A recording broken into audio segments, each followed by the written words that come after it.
Welcome to the Ramon Foster Show, starring Ramon Foster over there in Hendersonville, Tennessee. I'm Dejan Kovacevic of DK Pittsburgh Sports, and this is that time, Moan. People losing hope, aren't they? They are fast and in a hurry, man. It's that they want answers. They got more questions. There's a lot going on. It's like a gumbo pot right now, man. A gumbo pot. What's a gumbo pot? That sounds familiar. I don't know anything about like food. Man, it's mixing a lot of mess to make something magical. And right now, they don't taste anything magical right now, DK. What's the way out? What's the way out? I don't mean to keep bringing up London in 2013 because the parallels aren't identical, as we mentioned on yesterday's show. But at the same time, you still got to hand everybody a shovel, don't you? I mean, you got to find a way out. What is that? Do you get angry? Did you like what you heard from Deontay Johnson and Cam Sutton yesterday? Right now, those guys, and I've been through this. I've seen this. The sad thing about this team is nobody in that room has actually gone through this. Cam, okay? Cam has seen it. Yeah. He's so locked in. Has Tyson? Well, Tyson came from Jacksonville. He's seen, this type of stuff happen before. But it's been a whole bunch of like high riding, DK, and guys are being attacked. And like in years past when we were attacked, we were like, okay, we'll find the answers. In this situation, I don't know if anybody in the room know how to go get the answers, because we're seeing guys push back at former players. My buddy Ryan Clark. He said some stuff, and you got guys pushing back on him. You got guys in the locker room. Cam Sutton said, we just got to go play bleeping football. Like, there's a lot of that going on to where now, if you see my hand motions, it's like the world is just closing in on those guys in that room. Well, I'll share this with you, too. Yesterday, on Sunday in the locker room in Orchard Park, there was, I don't want to call it an incident or something, but Arthur Millette was being really vocal. And I'm not telling you anything you don't know here in terms of how players are after tough losses, but to share with the group, players can just randomly scream stuff out. Yeah. It's a strange place if you're not used to. Okay, Ramon knows. Okay? Yeah, man. And Ramon's actually been one of them, okay, where you'll just let it go. Okay, well, Arthur Millette was one of those that was doing that, and he had something to say to Marcus Allen, and then Minka Fitzpatrick comes over and kind of tells everybody to chill. And when that didn't work, Cam Hayward barks out. Ramon's looking because he's seen this 1,000 times, and it gets like this, It does, and truthfully, that's a good thing. I know a lot of fans don't want to hear, well, put that out on the field. Well, this is what comes from it, though. Like, losing sucks. Again, nobody in this room has actually dealt with this. It's been a lot of high flying, but there's no stabilizing force. You want to put all your eggs into Kenny Pickett's basket, but even his are still trying to figure out what's going on over there as far as how to navigate this team. Where's the lane for us to figure out this is our solution? These guys are going to be, honestly, just trial by fire. That's just what we are. There's no real resolution other than just playing friggin' ball. And who said that yesterday? That was Cam Sutton. He said, I can sit here and tell you, meaning to the reporters, whatever it is that you want to hear, I can make it sound good. You can hear it and go, wow, that's a really great sound bite or whatever else it is. Right. Doesn't matter. Not now. Not at 1-4. Not with Brady coming in, And I'll say this too, having been in a similar situation to where it's just like, well, what do we do? How do I say it's time? It's starting with the basics. It's making one play at a time. Like, all of this sounds like coach talk and coach speak and players just supporting players, but that's legitimately what it is. It's, dog, we got one game a week. We got to find ways to get answers to all of the questions that we have. And I'm going to be real with you. It sucks because I can see the looks on their faces, DK, as you interview them. I can see the questions being asked and the eyes rolls. I can see well, you come do my damn job, as far as Deontay told Ryan Clark. Like, you come help us. Do what you said. Like, all right, who got the answers? It ain't childish either. I don't want people to be like, well, they need to be. It ain't childish. There's nothing worse than being in sports as a player, knowing that, look, I'm giving my all. DK, you know I said this all the time. Football is way too hard for you to just play around. Okay? If you want to play around, you go to a playground somewhere. You go do club ball somewhere. Go do arena ball if you just want to play around.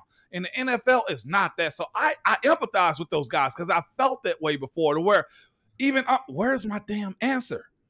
There's no other answer other than putting your hand in the dirt or putting your cleats on the field and saying, let's just go to work. But even that presumes that they're capable. And this is where the London thing and the now thing just, there's not a connection there, because with that team, we knew. I mean, all you had to do was look around in that room at Wembley Stadium and see these guys. And I just remember that the reaction from Ben to Troy to Heath to everybody around that room, plain and simple, was shock. It wasn't disappointment. It wasn't anger. It was, how in hell are we 0-4? Yeah. How did this happen? This is different, Moan. This team just might not be good enough. In fact, there's a really good chance that it isn't. Well, not good enough or just too young. Which one? Whichever. Well, I'll say this, though. I see what you're saying, though. Go ahead. Yeah, I see what you mean. I'll say this, though. Like, teams get good because one or two reasons. Either the coaching staff bring them all together and they say, okay, this is us. It's Kumbaya. Let's look at LA Rams, right? Look at the way they're doing stuff. And you say, oh, man, it looks like a party over there. Almost feel like Cincinnati's at that point a little bit. Harbaugh and with the Ravens, they work hard, but it's, all right, we're in this together. Or it's the other side, it's the Patriots way, where you pit players against coaches and you bring them closer together. You say, y'all aren't anything separate, so you make them in these type of situations like grind together. And then you start seeing some turnover. Then you start seeing a play or two here or there. There's always two types of teams. Well, then it's the third one, the lost ones, the ones we've seen seriously, like Detroit. Okay, like Cleveland has been. Right now, we're watching that with Denver. You know what I'm saying? It's those lost ones. It's either the kumbaya, it's the y'all fight each other, or you're just a bad organization like Carolina. But here's the thing, if you're talking about young players, if you're talking about are they too young or do they lack experience, then you also got to start doing some things with the roster to reflect that as being your goal or your aim as an organization. That's what we're going to talk about right after this break.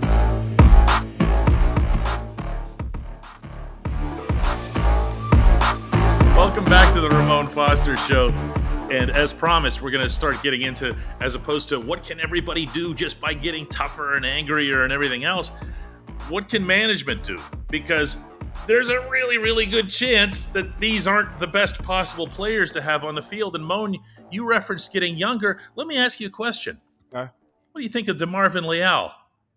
I like DeMarvin. I told you this time and time again. Like, I see him getting reps. He's made some plays. I see 98 flashing a lot. I'm a fan of DeMarvin. If he's not there, he's around it all the time. So, get him on the field. Get him. Okay. If you're saying to yourself, listen, wow, Chris Wormley's been in the league for several years. He's been in stadiums. He's a veteran of the AFC North because he was with Baltimore before that and everything else. And I say back to you, I don't care. I'd rather see DeMarvin Leal gain that experience right now. Yeah. And if he's not the world's best run stopper, let's teach him. Let's get him out. Let's put him out there. And this is the other part too, DK, where you ask yourself, well, who are your pillars though in this reshaping? Who are the guys? Like, let's be honest, that you're willing to say, all right, deuces. All right, we're moving on. I'm finding someone for you. I need someone that fits this culture. I need a willing participant, as far as Coach Tomlin says, that's going to do what I need them to do. Not what they want to do, because that's out. My job's on the line, too, when it comes down to me evaluating this talent. Omar's job is on the line when it starts to evaluating this talent. One thing Pittsburgh has always had was a steady line of stability when it comes to finding those guys, right? So do you say to yourself, now this is probably atrocious to say. Okay, Tyson, after this year, where are we at? Okay, looking at age, probably Tyson's last year. Oh, Okay. for sure. I mean, he lost his starting job in the first 4 weeks. Okay. From there, Cam, we good on Cam? And Cam's for how good on long? Cam. Yeah, I mean, Cam's going to keep going until he gets into Canton. Okay. Now, this is the thing. If you're trying to build, I know you're with a rookie quarterback, but Cam's going to be due a payday sometime soon. Yeah. I think he gets it, but I'm saying this is where we're at when we're saying, okay, if it's not, a veteran team, well, who's going to get the biggest stash of the cash too? Cam's going to deserve it and probably is going to earn it at some point in time. From there, we go Derek White. You willing to keep him? Miles Kilbrew, Miles Jack, Chris Wormley, Akila Weatherspoon. Like, there is a big change coming. If this is what we're saying, if we're saying, okay, you know what? I can get you who are 5+ years in this league. Let me go young. Let me get my young guys in. And from there, DK, we brought this up and I saw some of the comments as far as if we're a top 10, top 5 pick, right? We're in that domain right now as it stands. You sure are. I know that. You can't stop with the draft. You're ready to go right to the podium, man. Because, DK, this is just the reality of it. If you and I both said, as it stands right now, they're not as good as Baltimore. They're not as good as Cincinnati, and they've beat them. By the time you'll see them again, if I'm not mistaken, Deshaun may be back. So are you better than Cleveland with Deshaun? The answer is probably no. Probably no. So it's a hard conversation, DK, but it's real. It's a hard conversation. I mean, the harder conversation within that is that the person who is least experienced and arguably least qualified to oversee a pure rebuild is the head coach. He's never had to do anything of the kind. Okay, I'm not one of those he won with Cowers players guys, to say the least, but he never had a transition. He sustained it. He sustained the level. He sustained it, to his credit. Not a shot at him. But he never had to look at this situation and go, whoa. Yeah. Now what? Cowher did. And I'll say this. I know he's not too proud to ask questions. I know he understands Cowher brought in Ben.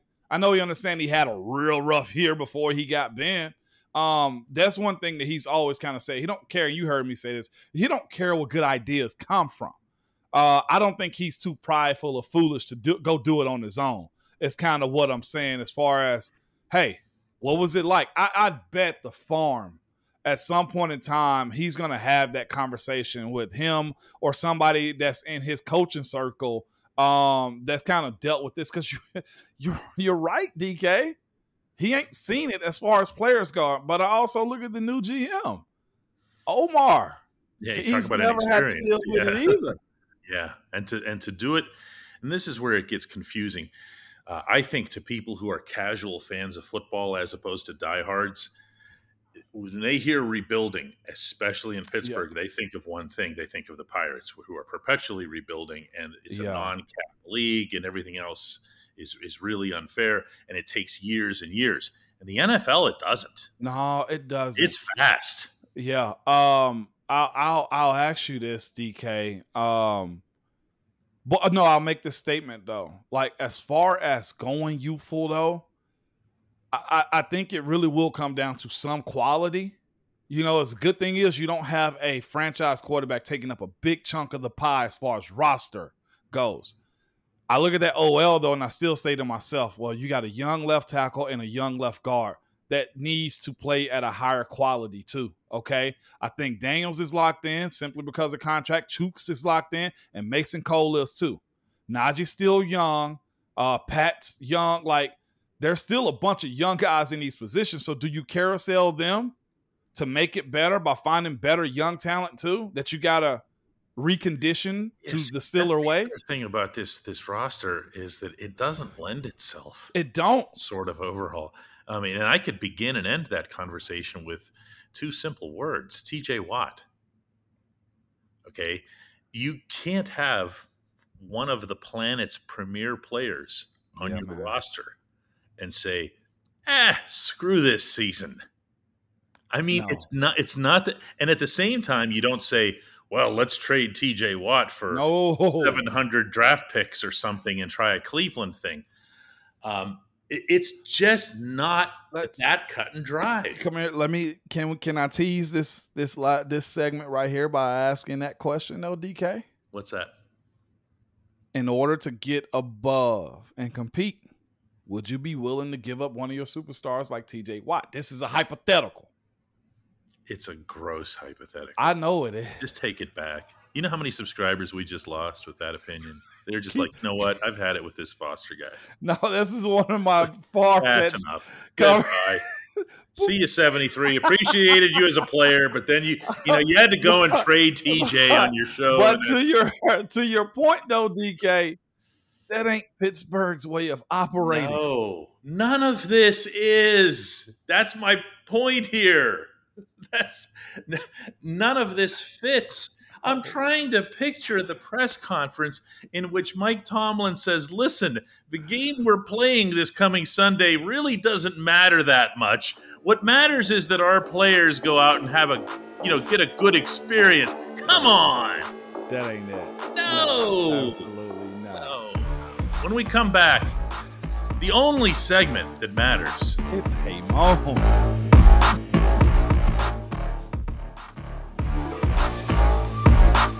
Welcome back to the only segment that matters on the Ramon Foster Show, and that would be the Hey Mo segment, brought to you by the Get-Go Cafe and Market, where it's all about quality. 3 expert chefs fine-tune every detail so that every sub, burger, salad, wrap, drink, and appetizer gets made with fresh ingredients and always tastes amazing.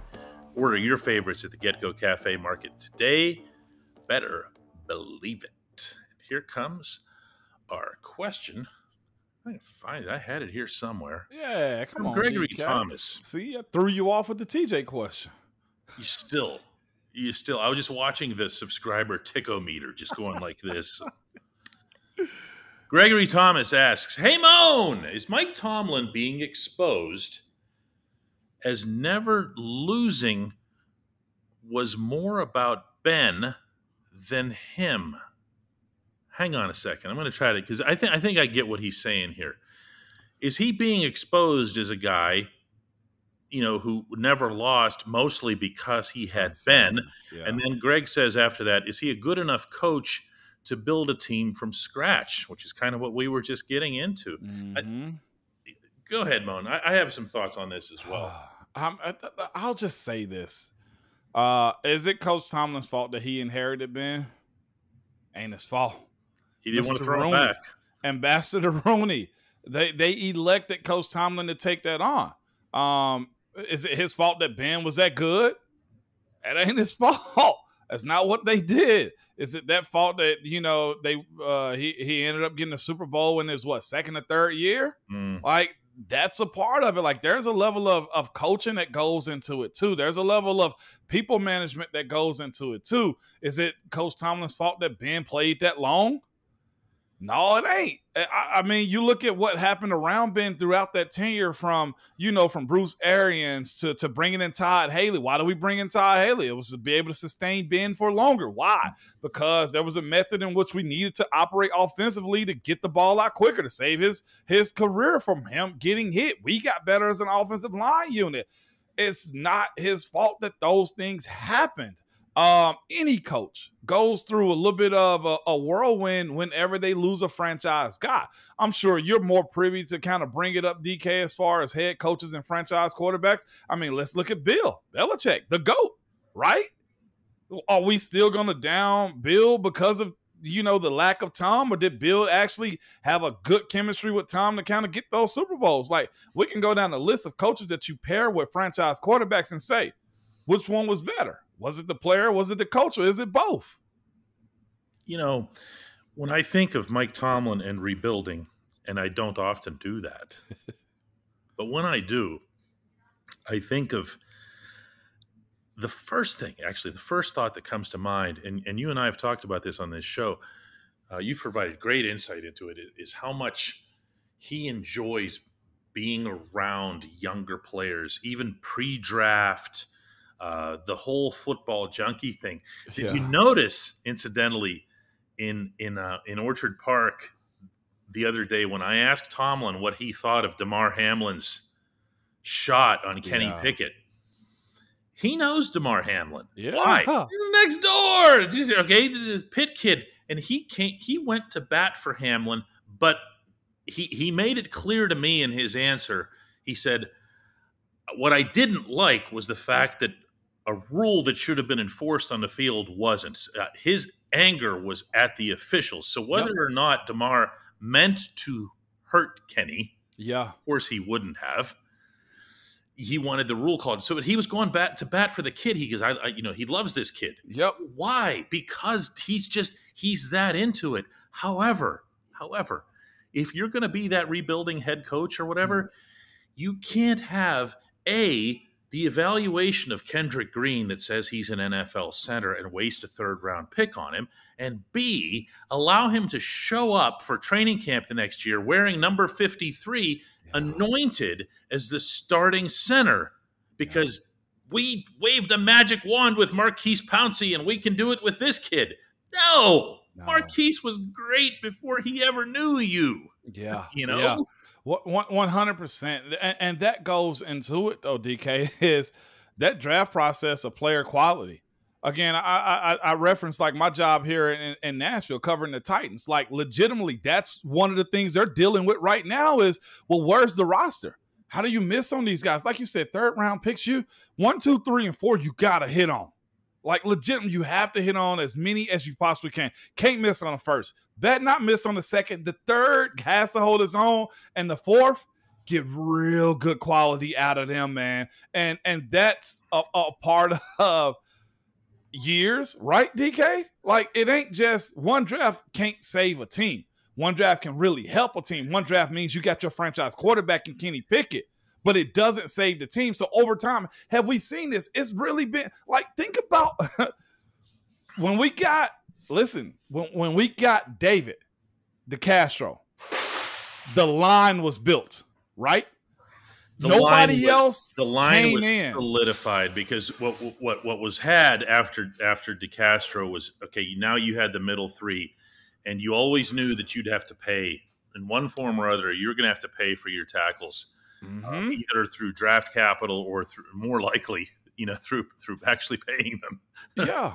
And yes, it was set. David was the one that came in and cemented it. And cemented David DeCastro, for anybody who doesn't know what we're talking David about. DeCastro.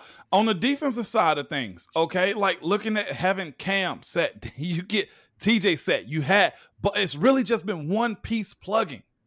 Like free agencies kind of got you a little bit with Bud being out. You have other guys that just didn't hit Devin going up for him. Like I think Pittsburgh's in a better position when they're drafting 18 to like 25.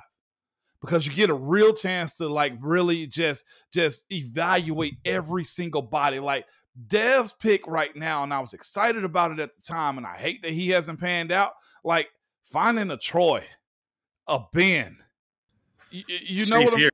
Shazier in those top 12. Well, TJ, and when you do that, see. Here you go on the draft again. I wasn't even trying to go there, but you mentioned the third rounder, so I'm putting it off on you. All right, it's my fault that time. I can't, Moan. It's week 5. Well, now it's week 6. I think one of the things that could have been done, and you hear this a lot. Maybe we should save this let's save this for tomorrow's show. Okay. But, there's a fair amount of discussion, especially since Najee Harris hasn't done well, that maybe what should have happened here all along is that, yes, it was going to be critically important for the Steelers to get themselves a quarterback. Okay. I believe, sitting here right now, they have done that. Yep. Okay. However, whatever approach, whoever it was going to be, Mason, Mitch, whatever else here, they threw 3 things against the wall. One of them stuck. Okay. Yep. All right. But the running back, and should you have spent draft capital just on saying, you know what, we don't have that offensive line anymore. Okay, we're not just going to be able to put it together like a quilt. We're going to have to say, hey, here's a first rounder on an offensive lineman. Here's a second rounder on an offensive lineman. big tackle, center, something like that. And then though, DK, I still look at it and say you're running with the same results then. Simply because if you go build it with an offensive line, I'm looking at Detroit Lions. They did this. They went and got Sewell. I think they went and got another high-round kid. Then they went and got a free agent in golf, traded for him, right? And with that being said, where are they still right now? I will say the future looks bright for it does. Detroit. Detroit's on the right road. I don't think anybody could argue that right now. But I think we're still looking at well, where are we as far as building this team to dominance again? I think it's the same conversation one way or the other. Ben, I hate to even keep bringing his name up, but the presence of him for so long and not being able to go get that number one behind him because you didn't know when Ben was going to be done, like Aaron Rodgers. Right. You never knew. You never knew what was going to be the year that you should do that. This was inevitable, right? So, but at least this went well. This is a point that I made in the column that I wrote up in Orchard Park. I kept stressing here. You have to understand that one of the things that the Steelers have already achieved in the 2022 season was the hardest part. Well, yeah. Okay. Quarterback. Yeah. And they did that. And now it's just about not all of the rest, but a lot of the rest. Oh, man. Let's do it again tomorrow, Moan.